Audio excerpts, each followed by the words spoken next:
दुर्गां ब्रह्म ब्रह्म प्रकृति पुरुषरूपां विश्वरूपां सदसदस्वरूपां त्रिगुणात्मिकां च जगत प्रसूतां अजानजाम आनन्द अनानन्द विज्ञान विज्ञान पञ्चीय पञ्चीकृत पञ्चभूतां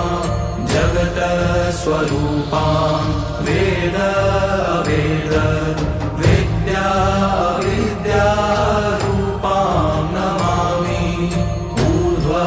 अधः तिर्यक् सर्वव्याप्ताम् आदित्यवशूद्रगति स्वरूपां ब्रह्मा प्रजापति भगवान् विष्णु चराचर